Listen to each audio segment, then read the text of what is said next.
All right, welcome back to Rare Elvis Photos. I hope you had a wonderful night and a great day yesterday. We did quite a few videos yesterday, and today we're going to do some more as well. The three videos that I believe we're going to focus on today are going to be the Elvis and Kathy, which I'll be reading here soon. We're going to be reading Are You Lonesome Tonight?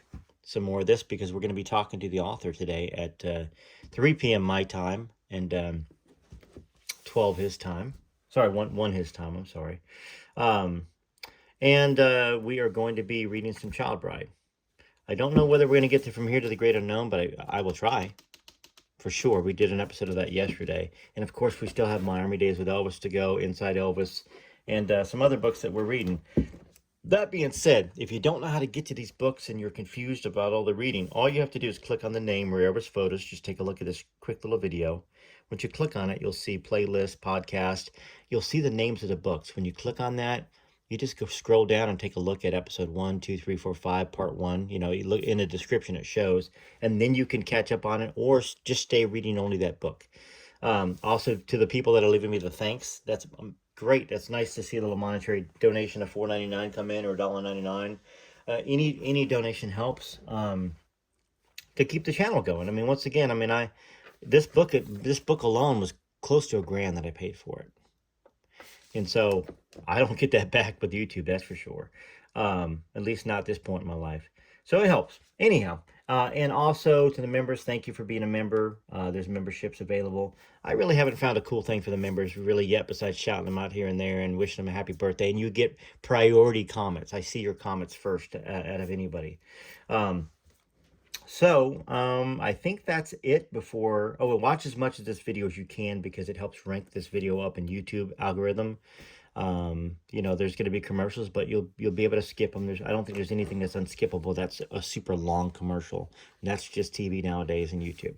All right, so where are we at? We are at here. We just talked about somebody in the Memphis Mafia with the Bodyguards that got Elvis a good deal on some watches, and they were stolen.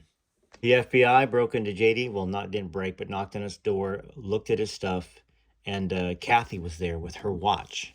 And she'd gotten a late-night phone call that says, get rid of your watch.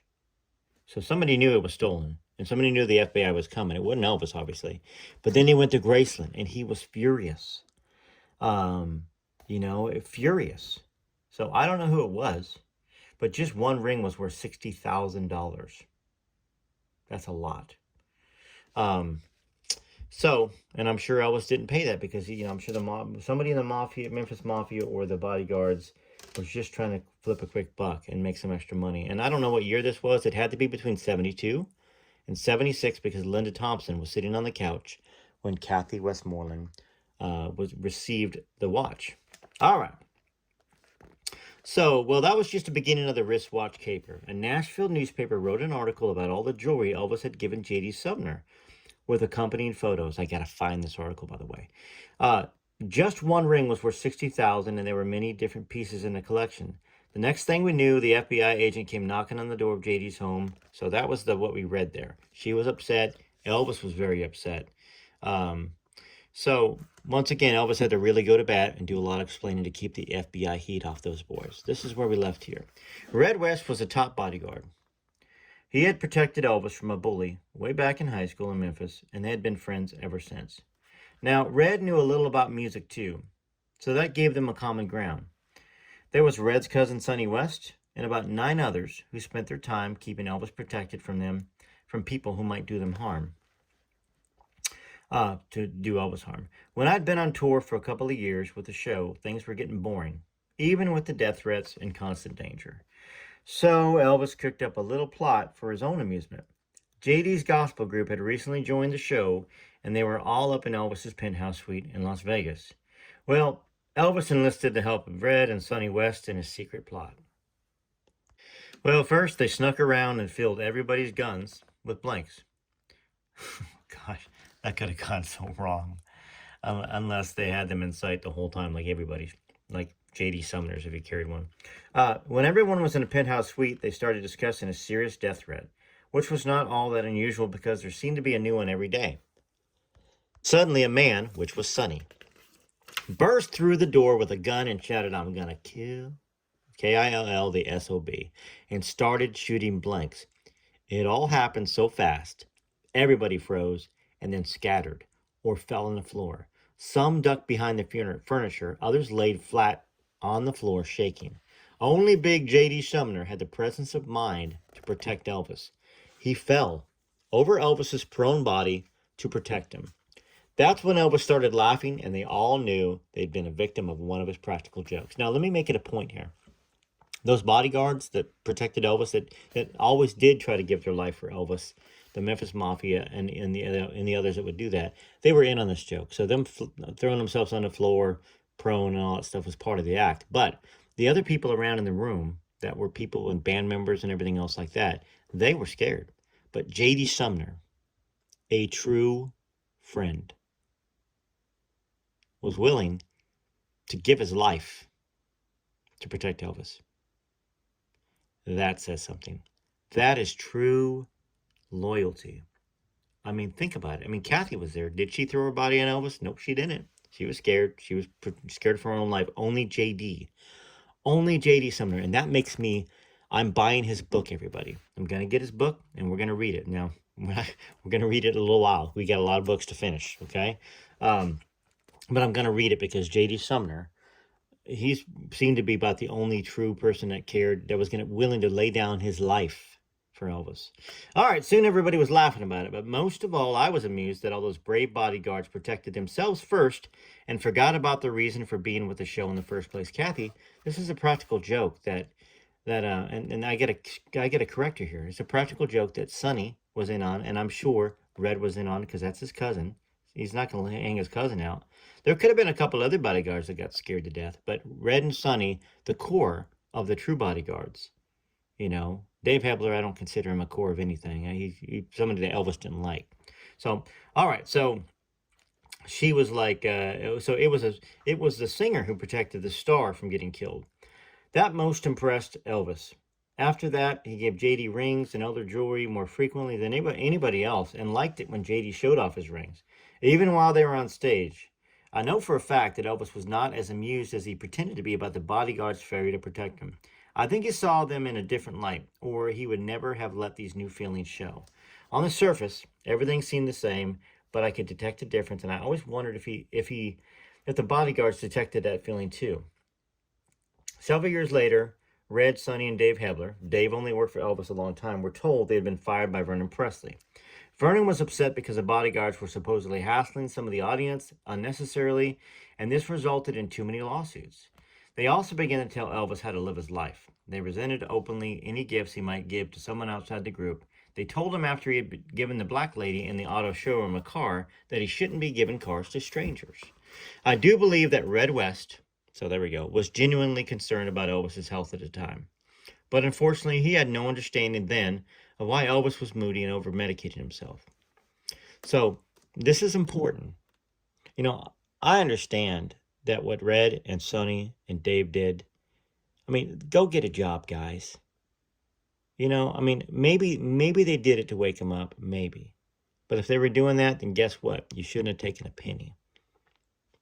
Everybody would have understood then if you didn't take a penny. But they profited. Maybe they didn't make a bunch of money.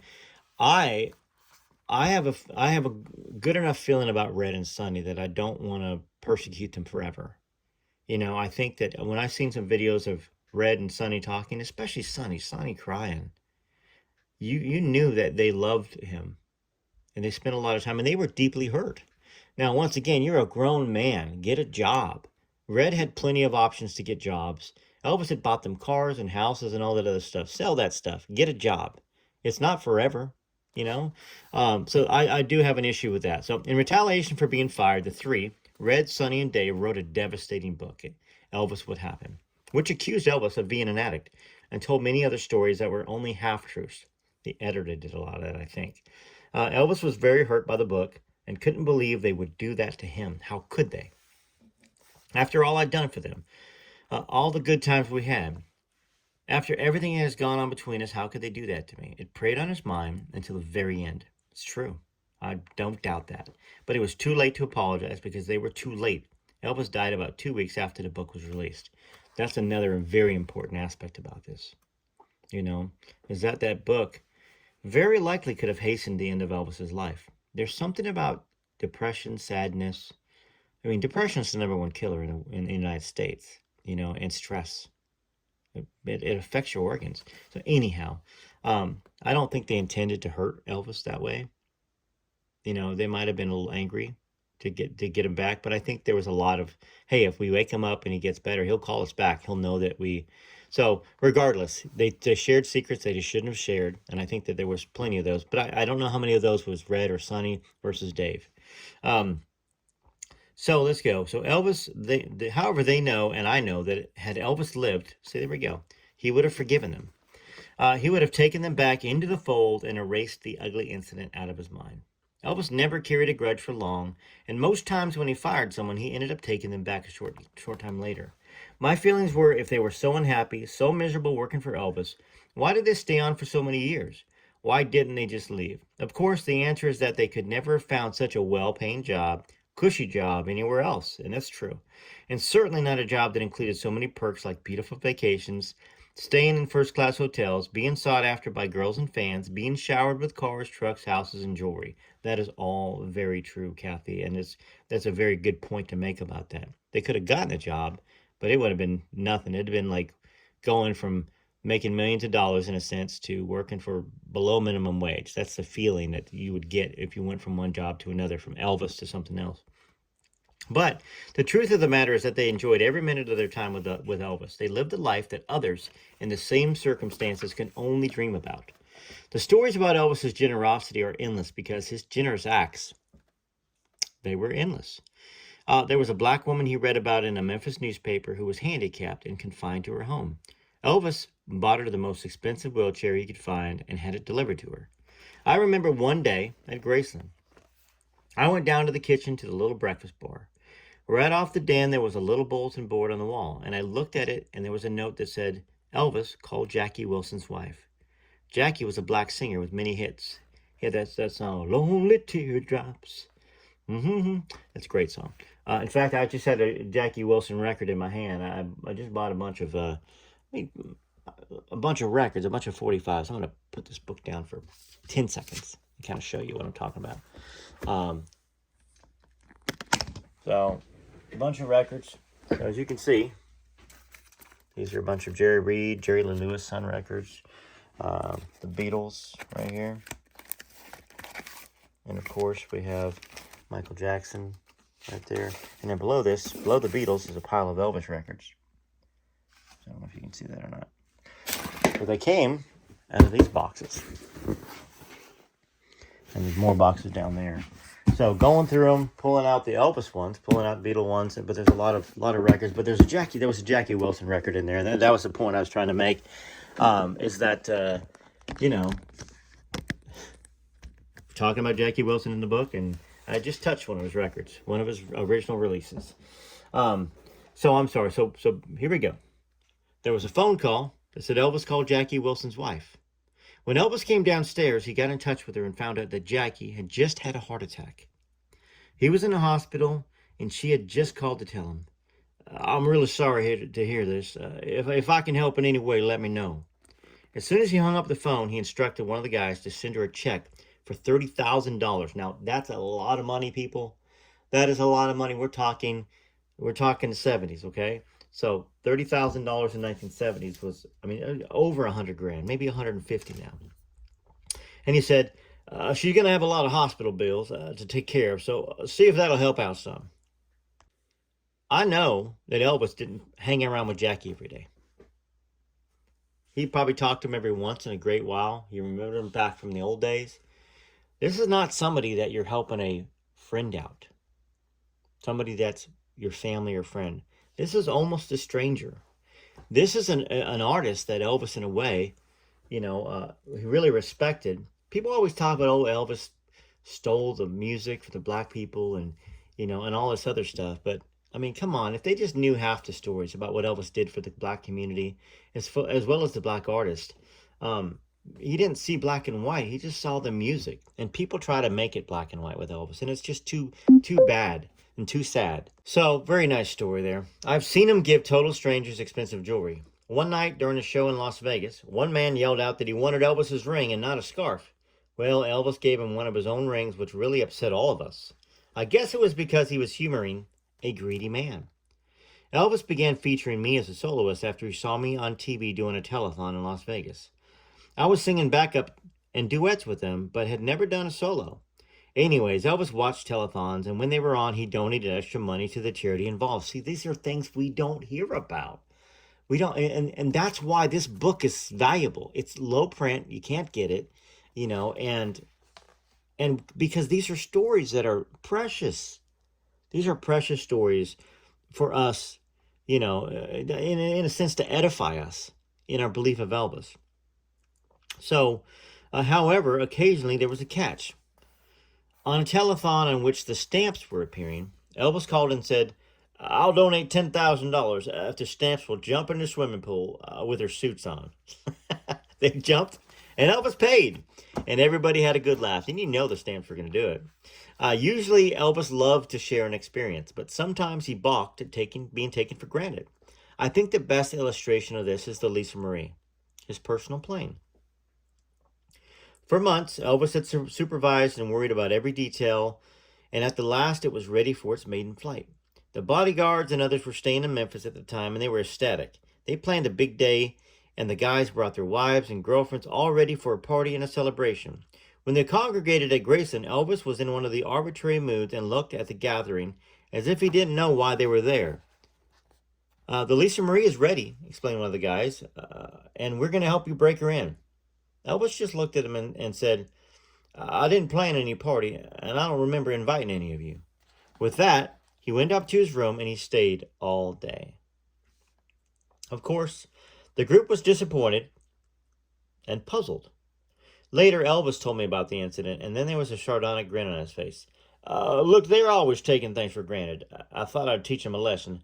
To tell you the truth, not going out to see my plane just about killed me." Then he laughed at his own stubborn determination. The first time I saw the Lisa Marie was an event I will always remember.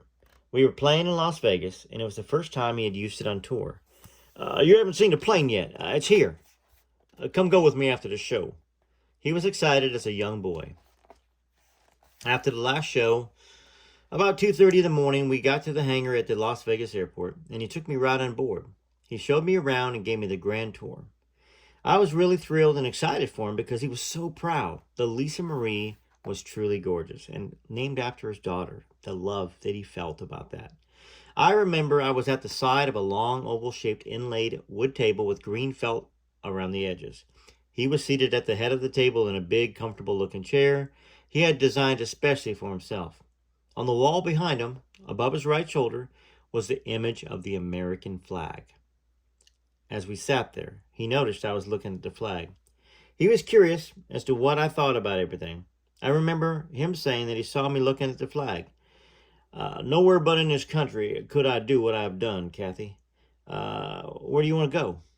"Hawaii," I blurted out just off the top of my head. I didn't think he'd take me seriously, but he did, and I should have known better. "Rail the engines." Elvis was suddenly yelling to the pilots. "Okay," he pointed to Joe Esposito. "Kathy wants to go to Hawaii, so let's go." Joe was exasperated. "You can't make it back in time. You've got a show to do here tomorrow night." Elvis just shook his head. "Yeah, we can. Yes, we can." Joe then started pleading, "Elvis, you guys will be up all night long and you'll be exhausted." "We can sleep on the damn plane," Elvis replied. Then all the other guys, Joe, Charlie, and everyone else started pleading with me while I was momentarily isolated in the galley area. "Tell him you don't really want to go. We'll never make it back in time." So I did. I walked back to Elvis and said, "I don't think we should really try to make this flight. Our voices will be shot." I pointed out that it was about 7 hours each way, and that we'd have to turn around and come right back home as soon as we got there, and we'd still be late for the show. "Oh, I guess you're right, honey," he acquiesced. "Cut it, guys. Cool the engines." Everyone breathed a sigh of relief. There were many other times the guys needed someone like me to step in and try to convince Elvis to be more sensible about details and not behave quite so impulsively. But of all my memories about Elvis and my discomfort in accepting most gifts, I think often of Baltimore just weeks before he died. That's where we're going to stop. I want to read more. but we have a lot to get to, and I promise you, we'll keep reading. And y'all have a lot of things to do. I know some of y'all listen to this while you're working in the house, or when you're driving in the car, or when you're relaxing with your feet up, hopefully by a fireplace, or on an ottoman on your couch while you're drinking some coffee or some tea or some green juice or whatever you're drinking, or some whiskey. Who knows? I mean, a margarita. Um, but I don't want the book to end. Y'all know that. And I'm excited about the other books. So we will get to them. We're going to get to Child Bride. We're going to get to Are You Lonesome Tonight? I think Are You Lonesome Tonight's going to be next, because I'm going to be talking to Dari probably before I get to even reading Child Bride late this afternoon.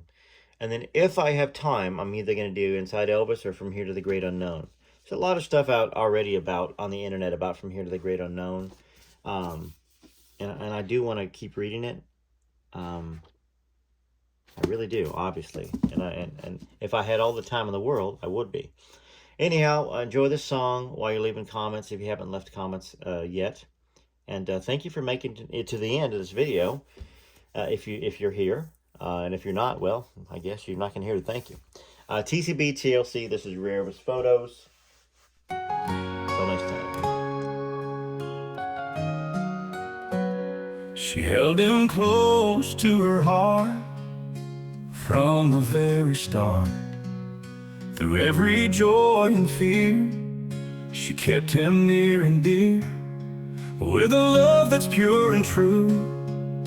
In everything she'd do, a mother's guiding light shone through the Elvis night. Oh, Gladys loved her son until her big old heart gave out. And there's no greater love than a mother's love.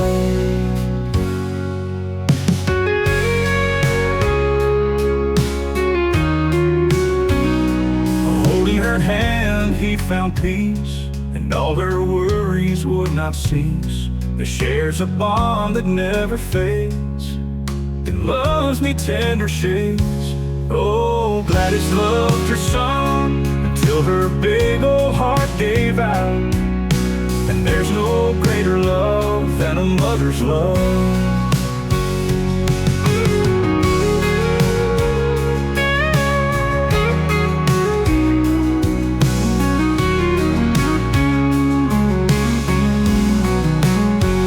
Holding her hand, he found peace, and all her worries would not cease.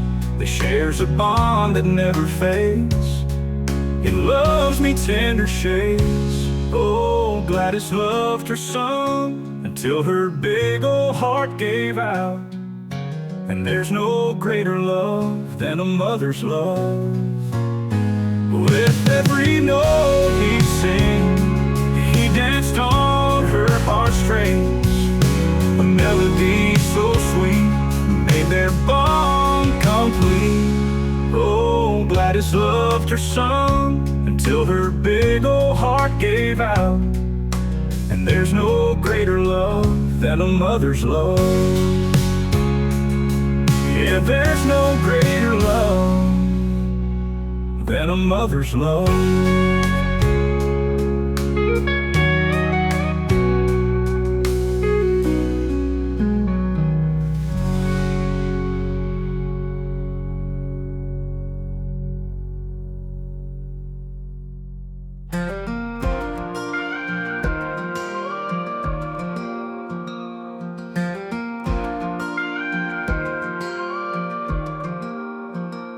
I'm in a blue suede dream tonight, and feel the rhythm come alive.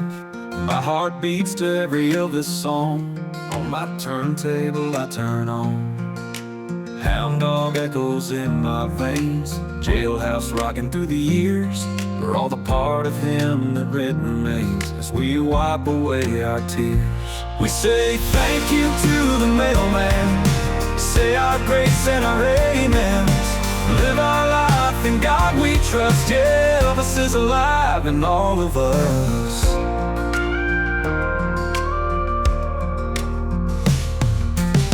Feel the tremor in the night, guitar strings start to hum. And the stars up there so big and bright, as Elvis starts to strum. We say thank you to the mailman, say our grace and our amens, live our life in God we trust. Yeah, Elvis is alive in all of us.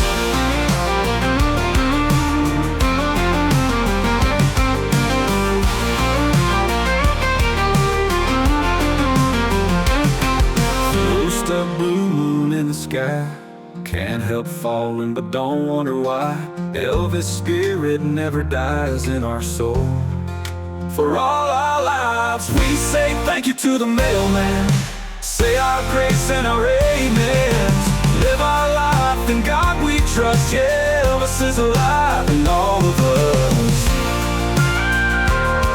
Yeah, Elvis is alive in all of us.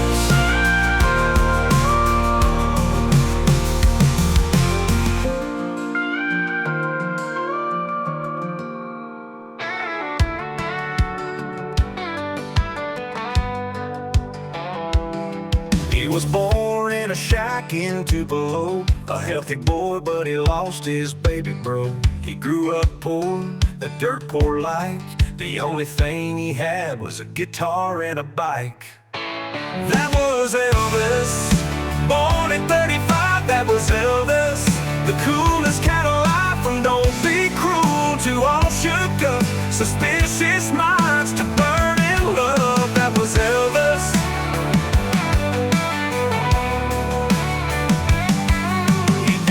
In the summer of '77, Priscilla broke his heart and sent him back to heaven. He sang his songs for all to hear. American Trilogy still brings a tear.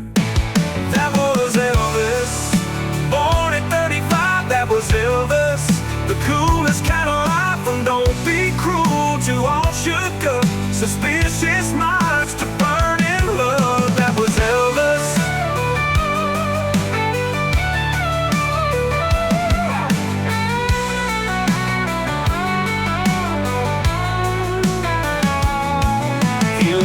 A gift in Lisa Marie, but now she's singing with Elvis in heaven's jubilee. That was Elvis, born in '35. That was Elvis, the coolest cat alive. From don't be cruel to all shook up, suspicious minds to burn in love. That was Elvis, from that's alright to all shook up, suspicious minds to burn in love. That was Elvis, Elvis, Elvis. That was Elvis, Elvis. That was Elvis, Elvis, Elvis.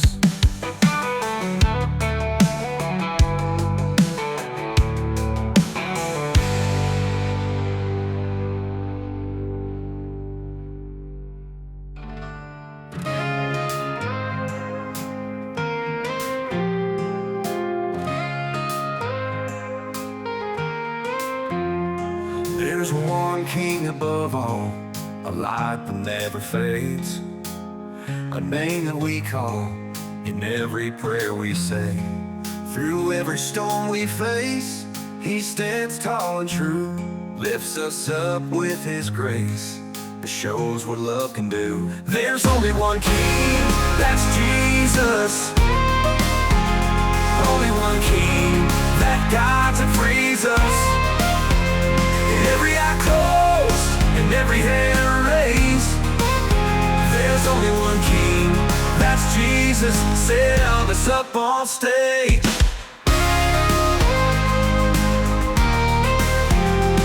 In the darkest of the nights, when hope seems all but lost, his light it shines so bright because he took up the cross. There's only one king, that's Jesus. Only one king that guides and frees us.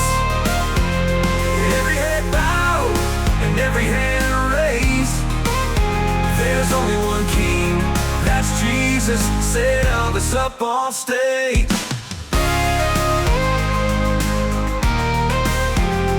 In the darkest of the nights, when hope seems all but lost, His light, it shines so bright because he took up the cross. There's only one King, that's Jesus.